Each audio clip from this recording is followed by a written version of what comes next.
வணக்கம் வணக்கம் நேர்களே. தஞ்சா சமையல் சந்தோஷினி வாங்க. நம்ம வந்து சோயா இருக்கு பிறகு அதை நல்லா வெந்நீரில் போட்டு நல்லா கொதிக்க வச்சு புளிஞ்சி வச்சுருக்கேங்க. பிளாக்கோட்டை உரித்து வச்சுருக்கேங்க. தக்காளி, பூண்டு, இஞ்சி போட்டிருக்கேன் பாருங்கள். அதில் இஞ்சி, தேங்காய், சோம்பு நம்ம இதை அரைச்சிட்டு வந்துடலாங்க. மிளகாத்தூள் எடுத்து வச்சுருக்கேன்.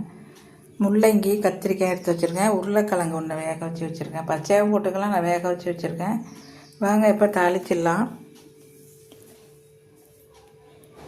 அடுப்பு ஆன் பண்ணி கடாய் போட்டு ஆயில் ஊற்றிருக்கேங்க. சோம்பு போட்டுடலாம்.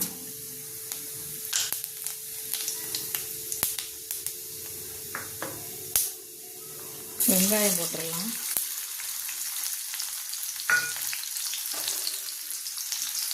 கருவேப்பிலை போட்டுடலாங்க.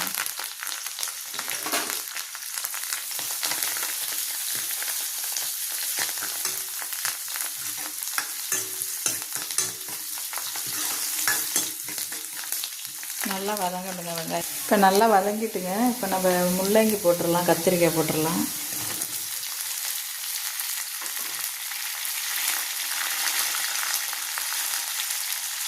இந்த பிளாஸ்டிக்கையும் போட்டுடலாங்க.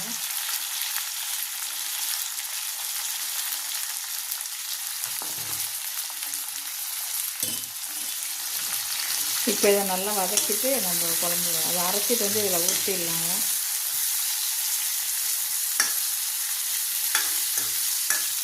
நல்லா வதக்கிட்டிங்கன்னா அந்த முள்ளங்கி இந்த வாசம் இருக்காது, பச்சை வாசம் இருக்காது. சூப்பராக இருக்கும். நீங்கள் இதே மாதிரி செஞ்சு பாருங்கள், ரொம்ப டேஸ்டியாக இருக்கும்.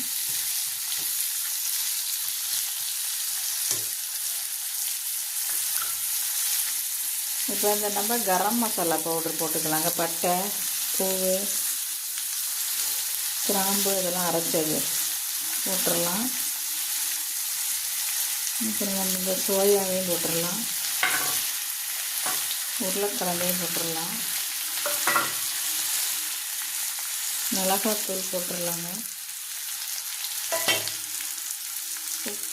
உப்பையும் போட்டுடலாம். இப்போ நம்ம தண்ணி ஊற்றிடலாம். முள்ளங்கி நல்லா வேகட்டும். இப்போ மூடி வச்சிடலாம். இப்போ நம்ம அரைச்சிட்டு வந்து அதை ஊற்றிட்டு இறக்க வேண்டியதுதாங்க. இப்போ நம்ம மூடியை திறந்துடலாம். இதை அரைச்சிட்டு வந்ததை இதில் ஊற்றிடலாங்க.